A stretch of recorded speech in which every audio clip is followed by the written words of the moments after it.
성도 여러분, 한 주일 동안 평안하셨습니까? 행복한 안식일에 하나님께 찬양하고 우리의 마음을 드릴 수 있는 귀중한 특권을 인하여 감사를 드립니다. 찬양대 하시는 분하고 들으시는 분하고 숫자가 비슷한 것 같아요. 들으시는 분이 더 많으면 좋겠다 생각이 듭니다. 기도 많이 하십시오. 옆에 오늘 저희 교회에 오신 장철웅 교수님이 찬양을 하는데 아주 소름이 쫙쫙 끼치더라고요. 은혜로운 찬양 감사를 드립니다. 오늘 말씀의 제목은 절대로 등한시할 수 없는 것이라는 제목으로 같이 은혜를 나누겠습니다. 무엇이 절대로 등한시할 수 없는 것일까요? 무엇을 등한시하면 안 될까요? 오늘 본문의 말씀을 미리 읽으셨으니까 여기 본문의 말씀이 히브리서 2장 3절 말씀입니다. 우리가 이같이 큰 구원을 등한히 여기면 어찌 피하리요. 이 구원은 처음에 주로 말씀하신 바요 들은 자들이 우리에게 확증한 바니. 하나님께서 베푸신 이 구원을 우리는 정말 소중하게 여기시는가? 그리고 하나님께서 베푸신 이 구원이 얼마나 나의 삶의 전부인가? 그리고 그 구원의 기쁨 때문에 의미 있게 살아가는가? 그리고 신앙생활을 행복하게 살아가는가? 우리가 다시 한번 생각하고, 이 구원이 머릿속에는 있는데 가슴으로 느껴지지 않는 그런 삶이 오늘 우리의 삶이라면 하나님께서 베푸신 이 구원의 의미를 정말 가까이서 경험하고 마음속으로 체험하고 그 참 영적인 에너지, 그 힘을 받아서 하나님께서 나에게 베푸신 이 구원이 이렇게 큰데 내가 어떻게 살아야 되겠는가 결심하는 시간이 되었으면 좋겠습니다. 등한시하다라는 그 단어가 국어사전에는 소홀하게 보아 넘기다. 큰 구원을 등한시한다는 것은 소홀하게 보아 넘기다는 것입니다. 영어 사전에는 neglect, ignore, disregard, overlook 이런 단어를 썼습니다. 헬라어에는 아멜레오, 부주의하다, 관심을 두지 않다, 소홀히 하다 하는 그런 뜻을 가지고 있습니다. 하나님께서 베푸신 구원에 대해서 여러분 감사하십니까? 아멘 소리가 이 정도면 감사 안 한 건데요. 제가 아멘 강요하는 사람이 아닙니다. 설교할 때 아멘입니까? 아멘입니까? 이렇게 묻는 그런 강사를 와이프는 아주 싫어합니다. 근데 이 구원은 하나님께서 베푸신 구원에 대해서 정말 감사한가 하실 때는 그냥 그 아멘이, 제가 목소리가 큰 사람이 아닌데 아멘! 이 정도 나와야 되는 거예요. 그만큼 귀한 거 아니겠습니까? 하나님께서 베푸신 구원이 나에게 구원을 베풀어 주셨다니, 나 같은 사람에게 하나님께서 영원한 영생을 허락해 주셨다니 얼마나 감사합니까? 그런데 그 구원을 등한시 여긴다는 겁니다. 소홀히 여기고 살고 있다는 것입니다.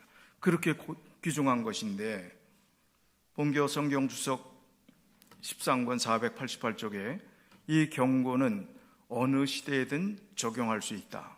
복음의 호소에 무관심한 사람들은 피할 길이 없다. 그리스도를 철저히 거절하지 않고 단순히 지체하거나 소홀히 할 수도 있다. 그러한 행위에는 극도의 위험이 도사리고 있다. 만약 계속 고집한다면 영원히 잃어버림을 당할 것이다. 자, 여기 주신 말씀에 아주 중요한 각성하는, 우리가 깨어있게 하는 말씀이 있습니다. 단순히 지체하거나 소홀히 하는 것 정도는 내 믿음이 어디 가는 게 아니니까, 또 내가 믿는 그 마음이 바뀌어서 하나님을 배반하는 것 아니니까 조금 소홀히 할 때도 있고, 믿음이 이렇게 올라갈 때도 있고 이렇게 떨어질 때도 있는 거지 항상 이룰 수 있나, 이렇게 말씀하는 분이 있을지 모르겠습니다. 물론 믿음이 굴곡이 있을 수 있습니다. 그러나 단순히 지체하거나 소홀히 하는 것도 굉장히 위험하다 하는 말씀을 여기 하고 있습니다. 그래서 등한히 여기면, 그 큰 구원을 등한히 여기면, 그리고 나태한 마음 상태로 그냥 그렇게 살아가게 된다면 우리는 영원히 잃어버림을 당할 수 있음을 경고하고 우리에게 경종을 울리고 있습니다.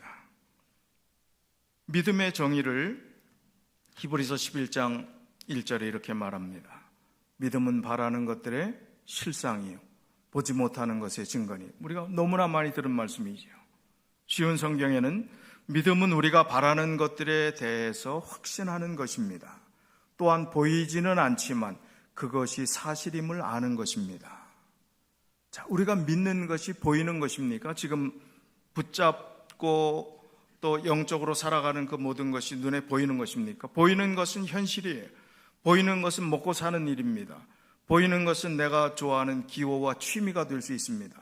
그러나 보이지 않는 것, 영원한 것, 그것은 더 소중하고 가치가 있음을 성경은 이야기하며 그리고 강조하며 그것은 약속이라고 하시면서 보이지 않는 것에 집중하는 것이 우리의 바른 믿음의 자세라고 말씀해 주십니다. 보이지 않는 것을 붙잡고 확신하게 되면 그것이 믿음이다 하는 말씀을 하고 있는 것입니다. 바라는 것들에 대해서 확신하는 것, 보이지 않지만 그것이 사실임을 아는 것, 그것이 믿음이라고 말하고 있습니다.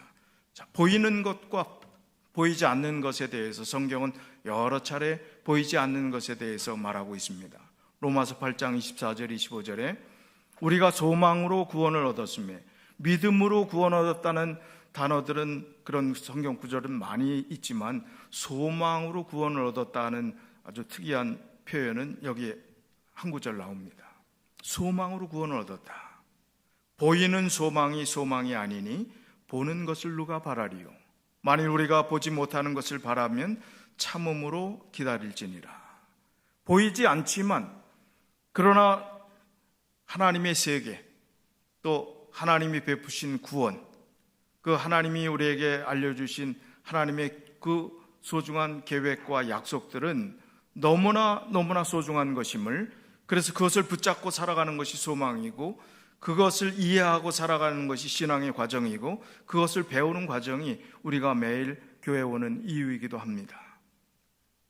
고린도서 4장 18절에 우리의 돌아보는 것은 보이는 것이 아니요 보이지 않는 것이니 보이는 것은 잠깐이요 보이지 않는 것은 영원함이니라. 그런데 우리는 이 큰 구원을 정말 소중히 여기십니까? 소홀히 여기십니까? 보이는 것은 잠깐인데도, 가지고 있는 것, 추구하는 것, 우리가 누리는 것은 잠깐인데도 영원한 것을 소홀히 하면서 지금 보이는 것에 집착하고 살아가는 모습이 우리의 연약한 그런 현실이 아닌가 생각을 하게 됩니다. 한번 생각을 해보자고요. 우리의 생애가 끝날 때 제일 마지막에 나는 어떤 모습으로 내 삶을 평가하고 스스로 평가하고 마지막 한마디의 인생의 소회를 이야기하라 한다면, 소감을 이야기하라 한다면 어떤 말을 남길 것인가? 참 열심히 살았기 때문에 나는 후회가 없다. 정말 멋지게 살았다. 천상병 시인이 이 세상 재밌게 잘 놀다 자기는 천국에 갔다, 그렇게 표현을 하지 않습니까? 이 세상 잘 놀다 왔다, 그렇게 표현하는데, 여러분은 믿음을 가진 입장에서 정말 하나님께서 베푸신 은혜와 구원을 붙잡고 하나님께서 우리에게 허락하신 그 구원의 놀라운 은혜로 인하여 소망을 마음속에 품고 영원한 약속을 붙잡고 그렇게 살아왔다고, 참 너무 감사하다고, 그렇게 여러분의 마지막 한 문장이 후회 없는 인생이 되었다, 그런 말씀을 남길 수 있겠습니까? 제가 한국에서 마지막 목회했던 곳이 병원 채플린으로 있었습니다. 병원 원목으로 있으면서 중환자실이 제 담당이었어요. 정형외과, 극과 극이죠. 정형외과 환자들은 주로 싸워서 부러진 사람, 교통사고 나서 들어온 사람, 부러진 분들이 많이 들어옵니다. 성격이 아주 굉장히 와일드합니다. 중환자실은 뭐예요? 생명이 꺼져가는 분들이에요. 하루에도 몇 분씩 돌아가는 그런 분들을 봅니다. 그런데 중환자실의 환자들을 보면서 느끼는 것은 마지막 연속극 드라마 보면 유언할 거 다 하고 다 할 얘기 다 하고 꼴까닥 하죠. 근데 중환자실 가보니까 유언도 못하고 죽는 사람이 태반이더라고요. 자기 인생을 마지막 돌아볼 기회도 없이 정신없이 의식 없이 그렇게 지내다가 그냥 생을 마감하는 분들이 많더라고요. 그리스도인의 마지막은 오늘이 되어야 합니다. 오늘 준비해야 합니다. 내일 어떤 일이 생길지 우리가 알지 못하는 참으로 험한 세상에 살기 때문입니다. 그래서 우리가 오늘 내가 잠자리 들기 전에 하나님과의 바른 관계를 다시 한번 확인하고 내일 내가 다시 눈을 뜨지 못한다 할지라도 하나님이 나를 사랑하시며 나에게 큰 구원을 베푸셨으며 내가 그 은혜를 붙잡고 내 의지를 나의 모든 것을 하나님께 맡깁니다 하고 그 하루를 마감하는 것, 그것이 그리스도인의 바른 삶의 모습이 되어야 하는 것입니다. 오늘 우리가 그래야 됩니다. 중환자실에서 지켜보니까 연세대 세브란스 병원에서 원목으로 오랫동안 계셨던 분이 책을 냈는데, 사람이 이제 돌아가실 때 마지막 모습들을 여러 단계로 이야기하고 하잖아요. 그런데 그 중에 한 대목이 이런 얘기를 해서 제가 확인을 해봤습니다. 정말 그런가 봤어요. 신앙을 가진 분, 특별히 기독교 신앙을 가진 분들, 그리고 아예 무신론, 다른 종교까지 이야기하지 않겠습니다. 무신론, 이런 분들의 마지막 모습이 통계적으로 차이가 나더라. 그 책에 그렇게 돼 있어서 저는 채플린 시작하면서 그게 맞나 확인하고 싶었어요. 그래서 제가 담당한 환자들 쭉 얘기했더니 그게 맞더라고요. 그게 뭐냐면, 신앙을 가진 분들은 마지막 돌아가실 때 눈을 감고 돌아가시더라고요. 대개. 그리고 손발이 오랫동안 체온이 많이 남아있더라고요. 그런데 신앙이 없는 분들, 그리고 하나님을 믿으라고 했을 때 가서 마지막 때 받아들이는 분도 꽤 있지만 끝까지 거부하는 분들을 대개 보면 눈을 뜬 상태로 죽어요. 그리고 손발이 이미 숨이 끊어지기 전부터 아주 찬 그런 모습을 봅니다. 믿음을 가지고 소망을 가지고 살아가는 사람들과 그렇지 않은 사람들이 이렇게 마지막 모습이 차이가 나는구나. 그것을 제가 경험하면서 하나님께서 나에게 베푸신 그 구원의 소중함을 우리의 생애 속에서 정말 감사하며 하루하루 하나님을 붙잡고 살아가는 인생들은 얼마나 복된 인생일까. 근데 교회는 와 있지만 우리의 마음속의 생각들과 추구하는 것과 우선순위가 하나님 외에 다른 것이 가득 차 있다면, 어제 저녁에 그런 말씀 드렸죠. 심령이 가난한 자가 복이 있나니 천국이 저희 것이며, 천국에 갈 사람들은 마음이 가난해야 된다고 했는데, 그 마음의 가난은 세상 것으로 가득 차서 풍요로운 그 마음이 아니라 오직 하나님만, 그러나 그것이 겸손이요 가난이 될 때 하나님의 성소만이 우리 가슴에, 우리의 마음속에 가득 차 있는 그것이 선행될 때 천국이 그런 사람의 것이라, 그렇게 말씀하고 있다는 것입니다.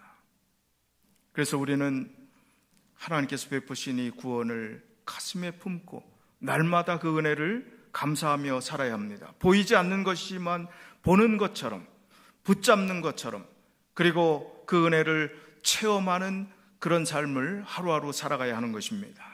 고린도전서 13장 12절에 우리는 지금 거울로 보는 것 같이 우리가 사는 세상은 답이 분명하지 않은 것처럼 보이는 그런 상황 가운데서 믿음 생활할 수도 있다는 것입니다.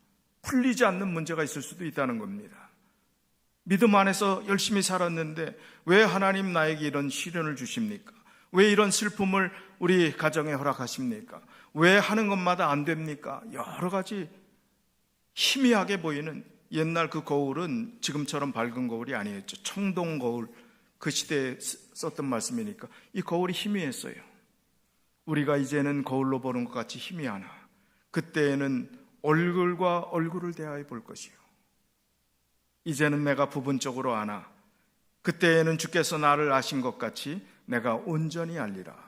안 풀리는 문제, 이해하지 못하는 것, 의심스러운 것, 해결되지 않은 것, 지금은 부분적으로 알 수밖에 없지만 하나님이 답을 다 주시지 않을 수도 있지만 언제요? 그때 예수님께서 다시 우리를 데리러 오실 때 재림의 그 영광스러운 그 장면에 우리가 하늘에서 하나님과 더불어 대화할 때 여러분 궁금하지 않습니까? 왜 내 인생에 그때 그런 어려움이 있었습니까? 왜 이런 슬픔이 있었습니까? 하나님께 우리가 다 물었을 때 하나님은 분명한 답을 가지고 분명하게 이해될 수 있게 말씀해 주실 겁니다. 지금은 부분적으로 알고 답을 얻으려고 아무리 노력해도 답이 오지 않는다 할지라도 분명히 그때, 보이지 않는 그때, 그러나 분명히 답해 주실 그때를 믿고 바라고 우리가 묵묵히 신앙생활을 해나가는 것, 그게 바로 오늘 우리의 모습이 되어야 하는 것입니다. 요한복음 20장 24절로 29절에 여기 도마의 이야기가 나옵니다. 다른 제자들이 도마한테 말했습니다. 우리가 주님을 만났다고. 도마가 뭐라고 대답합니까? 믿지 못하겠다고. 손에 못자국을 만져보고 허리에 창자국을 만져보기 전에는 내가 믿지 못하겠다고. 8일 지나서 제자들이 다시 집안에 있을 때 도마도 함께 있었고 문들이 닫혔는데 예수님께서 부활하신 몸으로 문을 열고 들어오신 게 아니라 그냥 통과하셔서 들어오셨어요. 가라사대 너에게 평강이 있을지어다. 평소에 하시는 말씀이었습니다. 도마에게 말합니다. 묻지도 않습니다. 도마의 마음을 다 아신 예수님께서 내 손가락을 이리 내밀어 내 손을 보고 내 손을 내밀어 내 옆구리를 넣어보라. 그리하고 믿음 없는 자가 되지 말고 믿는 자가 되라. 만져보고 믿는 그 믿음은 초보적인 믿음이다. 그 말씀을 하는 것입니다. 보이지 않지만 믿을 수 있는 하나님과 인격적인 관계를 맺은 사람들은 보이지 않지만 그 관계 속에서 하나님이 말씀하신 모든 약속을 믿는 것입니다. 그 약속을 믿어라. 만져보고 계산되고 답이 나오고 이 세상 모든 사람이 그거라고 말하는 그것을 믿는 것이 믿음이 아니라는 것입니다. 도마가 대답합니다. 나의 주심이여 나의 하나님이시네이다. 도마가 만져봤을까요? 여기 그 말씀 듣고 만져보지도 않고 주님을 이제 온전히 받아들이는 완전히 진정한 거듭남의 경험을 합니다. 그리고 도마는 성경에 나오지 않지만 인도 지방에 가서 열심히 복음을 전하다가 순교의 마지막 그의 삶을 하나님께 드리게 되었음을 우리가 기록을 통해서 볼 수 있습니다. 예수님이 말씀하십니다. 너는 나를 본고로 믿느냐? 보지 못하고 믿는 자들은 복되도다 하시니라. 오늘 우리들입니다. 보지 못하고 믿는 자는 복되다. 예수님을 우리가 2000년 전에 만나보지 못했지만 믿음을 가지고 이 자리에 있다는 것, 그 믿음이 겨자씨만한 믿음이라 할지라도 그 믿음이 얼마나 소중한 것인지. 우리 치복 장로님 댁에 지난주에 가서 방문을 드렸는데 씨앗을 이렇게 보여주시더라고요. 씨앗이 겨자씨보다 더 작은 것, 정말 작은 그 씨앗이 있는데 그런 그 정도의 믿음만 있어도 하나님께서 귀하게 보신다는데 우리가 주님을 인정하고 보이지 않는 것을 믿고 믿음으로 살아가게 된다면 하나님이 얼마나 기뻐하실까? 그리고 그 생애는 얼마나 힘찬 인생이 될까? 답을 가지고 살아가는 인생이기 때문에 이 세상의 과정에서 겪는 그 모든 어려움들을 얼마나 힘차게 헤쳐나갈 수 있을까? 이 땅에 답이 주어지지 않잖아요. 결론은 하늘나라에 있잖아요. 그래서 우리는 보지 못하고 믿는 그 신앙이 얼마나 복되냐 하고 말씀하신 예수님께서 하신 이 육성을 예수님이 친히 말씀하신 이 말씀을 우리의 생애에 적용해야 하는 것입니다.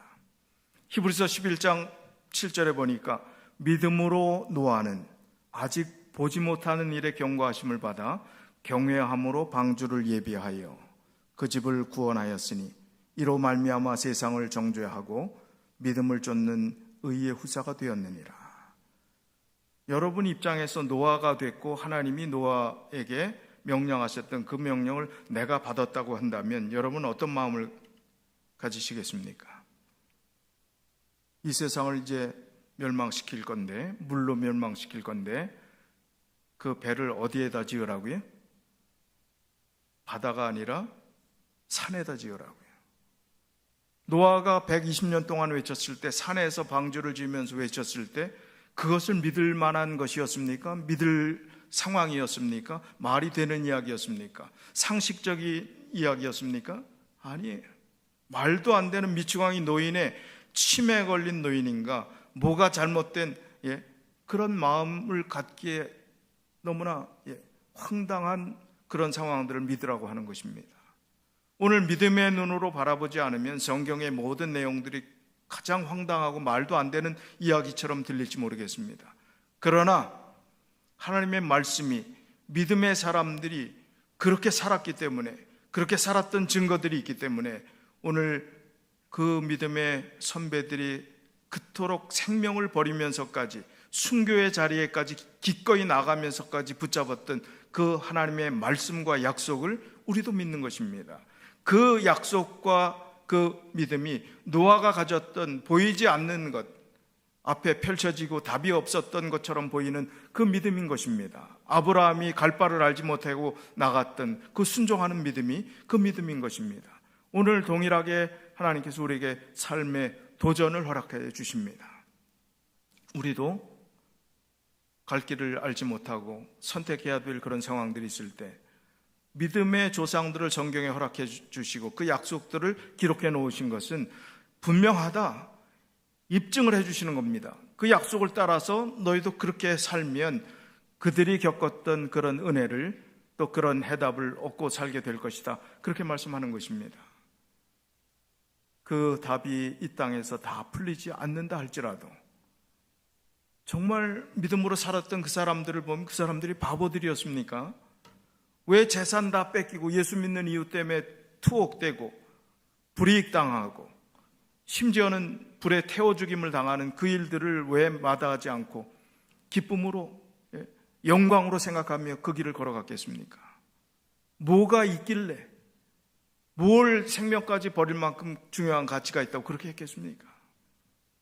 그 동일한 믿음을 오늘 우리는 순교자의 자리에 나가라고까지 하지 않지만 그런 사람들이 가졌던 분명한 약속, 하나님은 살아계시고 분명히 다시 오실 분이시고 우리를 영원히 하늘에서 살게 하실 분이라는 그 구원의 큰 약속을, 큰 구원을 명확하게 붙잡았기 때문에 그런 일들을 그들이 순교의 자리에까지 나가면서 감당할 수 있었던 것입니다. 민수기에 있는 말씀을 보면 12정탐꾼 중에 2정탐꾼만 하나님의 약속을 바라보며 긍정적인 생각을 했습니다. 민수기에 나오는 말씀이죠. 민수기 13장 28절로 33절에 있는 말씀, 그 빨간 줄을 친 내용부터 읽겠습니다. 우리는 능히 올라가서 그 백성을 치지 못하리라. 그들은 우리보다 강하니라. 10명이 그렇게 했어요. 다수결로 해도 되지 않는 얘기입니다. 이스라엘 자손 앞에서 그 탐지한 땅을 악평하여 가로되 우리가 두루 다니며 탐지한 땅은 그 거민을 삼키는 땅이요 거기서 본 모든 백성은 신장이 장대한 자들이며 거기서 또 네피림 후손 아낙 자손 대장부들을 보았나니 우리는 스스로 보기에도 메뚜기 같으니 그들의 보기에도 그와 같았을 것이니라. 이 세상은 골리앗 같습니다. 우리는 연약한 목동인 돌팔매 하나 가지고 무슨 위력이 있을까 생각할 수도 없는 그런 연약한 모습을 가진 것이 이 세상에 하나님을 믿고 살아가는, 진리 안에서 살아가는 소수의 무리라고 생각합니다. 게임이 되지 않습니다. 골리앗과 어떻게 대적할 수 있겠습니까? 뻔한 싸움입니다. 이것은 아무리 견져봐도 답이 나오지 않을 싸움이었습니다. 그러나 하나님은 골리앗의 편에 손을 들어주지 않으셨습니다. 목동인 다윗의 그 연약한 그리고 상식 밖에 도무지 안 된다고 생각했던 그곳에 하나님의 답을 허락해 주셨던 것입니다. 이 정탐꾼들이 이제 두 사람, 그 땅을 탐지한 자 중 눈의 아들 여호수아와 여분네 아들 갈렙이 옷을 찢고 이스라엘 자손의 온 회중에게 일러 가라되, 하나님을 믿는데 믿지 않는 그 불신앙을 보면서 얼마나 기가 막히고 안타까웠으면 옷을 찢어. 이거는 부모 돌아가셨을 때 하는 행동입니다.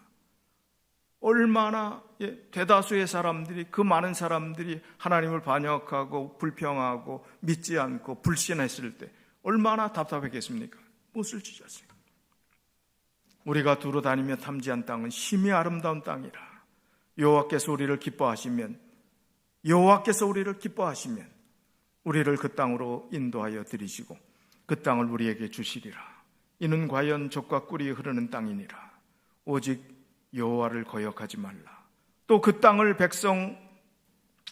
백성을 두려워하지 말라. 그들은 우리의 밥이라.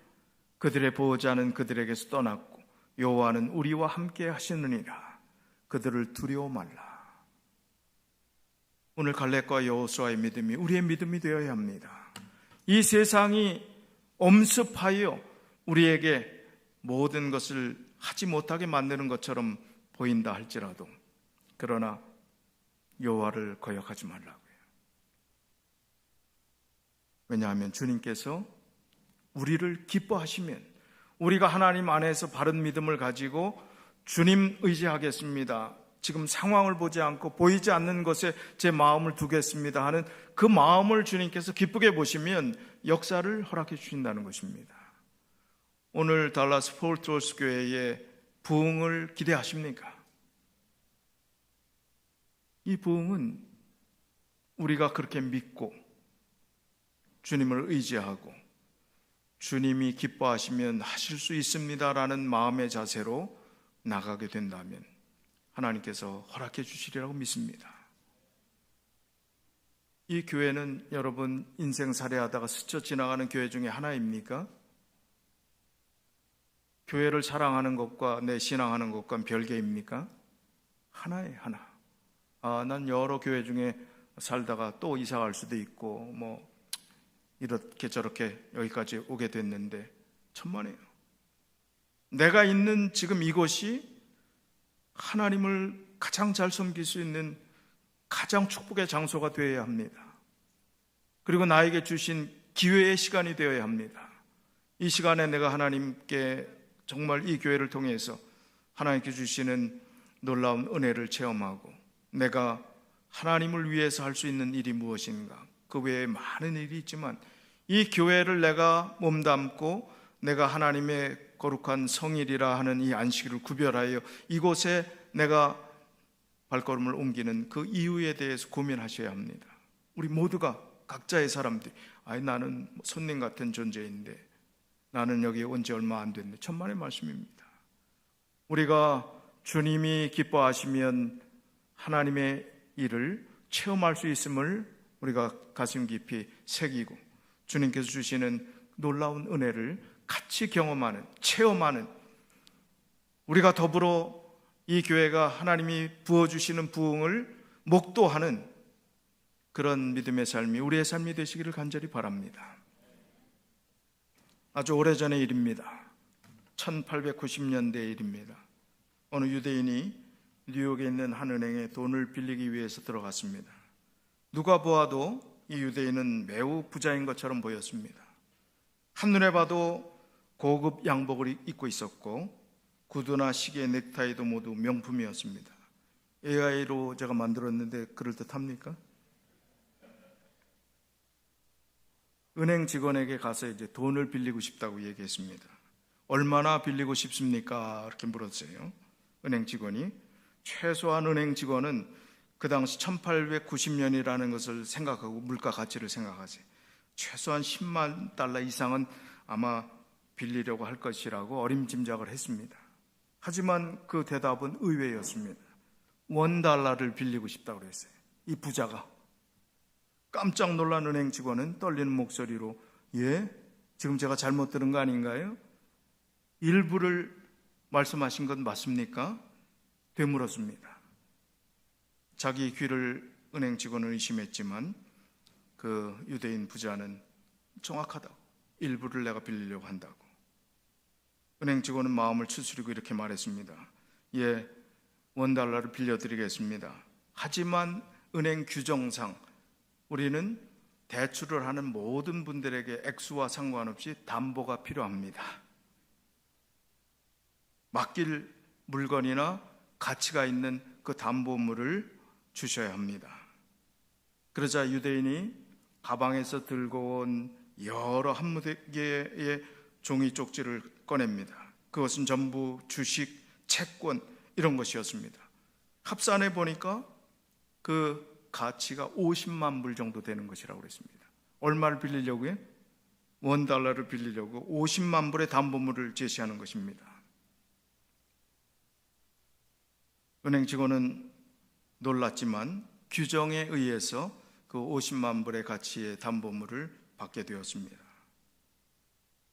이 이야기를 들으시면서 여러분 어떤 생각이 드십니까?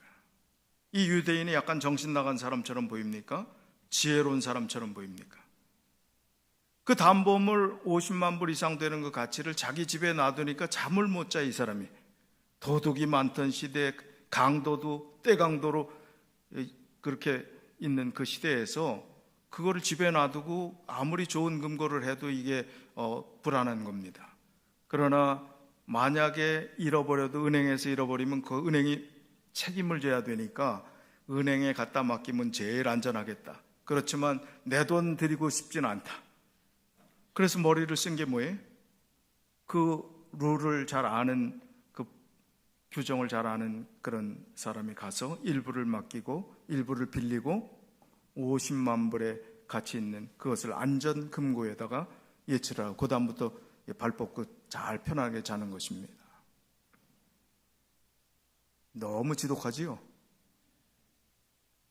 그러나 이 사람들의 지혜, 자기의 전 재산일지 모르는 또 그 소중한 자산을 지키기 위해서 얼마나 안전한 장소를 찾으려고 하는 마음을 가졌는가, 그리고 지혜를 짜냈는가. 오늘 하나님께서 우리에게 베푸신 그 구원의 안전 자산을 우리는 얼마나 소홀히 여기고 있습니까? 하나님께서 베푸신 그 소중한 것을 가장 안전한 곳에 지혜롭게 활용하기 위해서 최선을 다해야 되는데도 불구하고 우리는 별로 느낌 없이 그 구원이 하도 많이 들었으니까 구원 그냥 믿다 보면 알아서 하나님께서 구원 주시는 거 아닌가.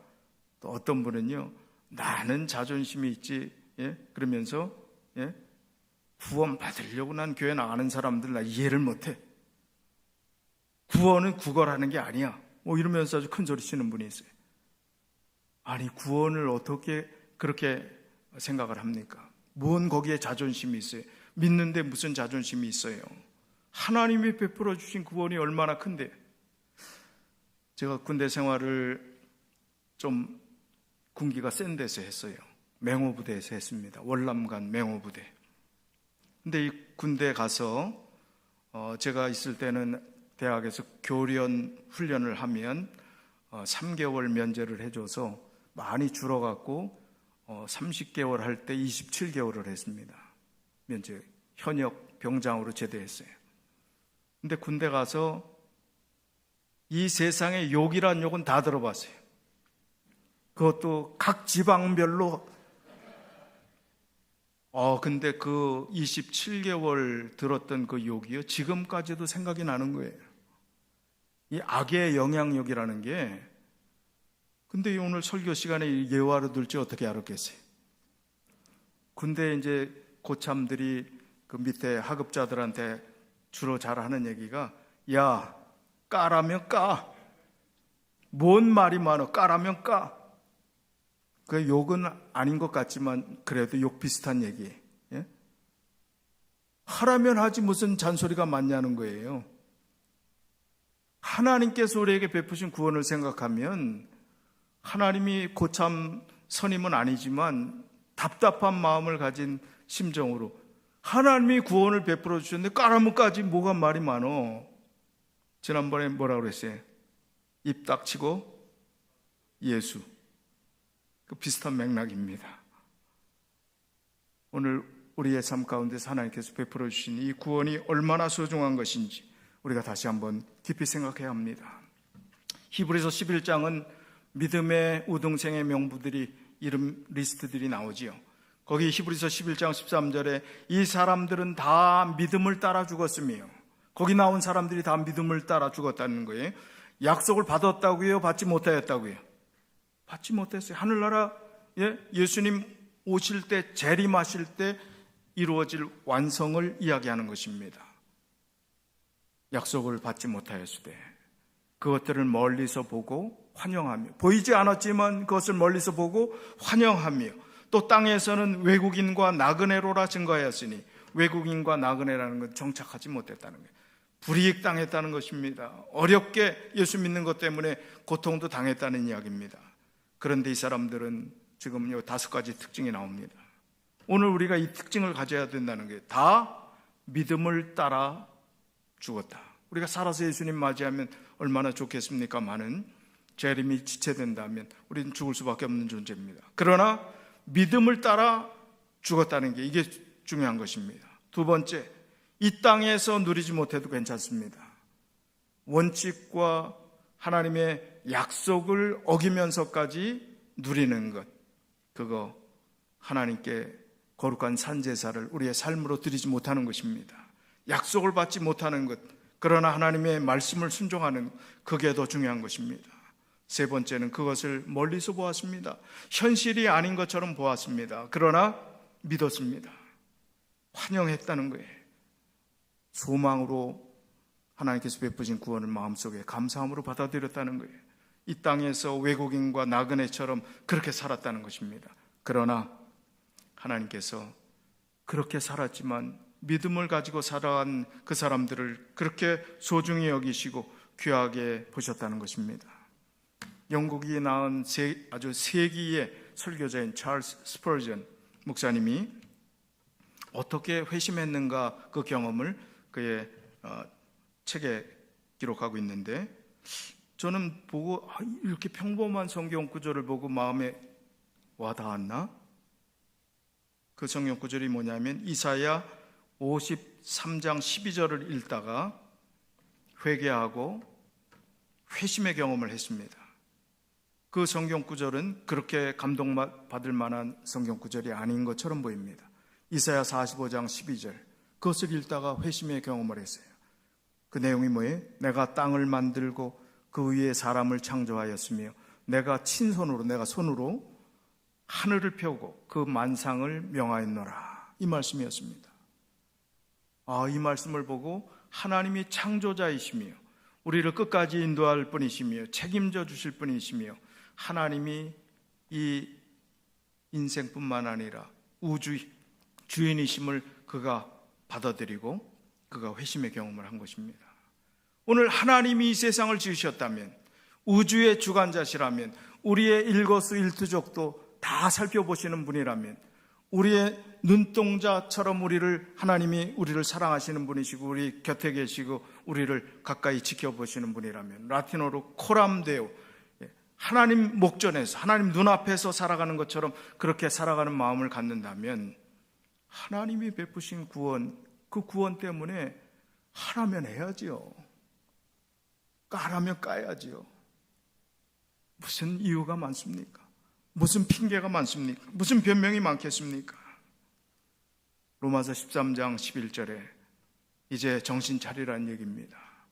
또한 너희가 이 시기를 알거니와 자다가 깰 때가 벌써 되었으니 이는 이제 우리의 구원이 처음 믿을 때보다 가까웠다 하는 말씀을 주십니다. 리뷰 앤드 헤럴드 1888년 7월 31일자에 이렇게 말합니다. 날이 이르는 것을 보고 서로 믿음을 권하여 더욱 열심을 내고 수고하여야 한다. 믿음을 포기할 것인가? 확신을 버릴 것인가? 조바심을 낼 것인가? 아니다. 우리는 그러한 것들을 생각하지 않을 것이다.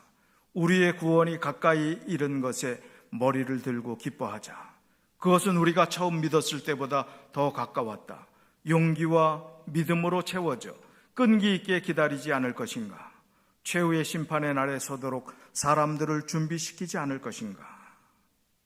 오늘 우리가 그런 마음의 자세를 가지고 하나님께서 베푸신 이 큰 구원을 등한히 여기지 않고 정말 소중히 여기고 하나님께서 명령하시는 그 명령에 순종해야 합니다. 히브리서 2장 3절 오늘 본문의 말씀을 세 번역으로 읽어드리겠습니다.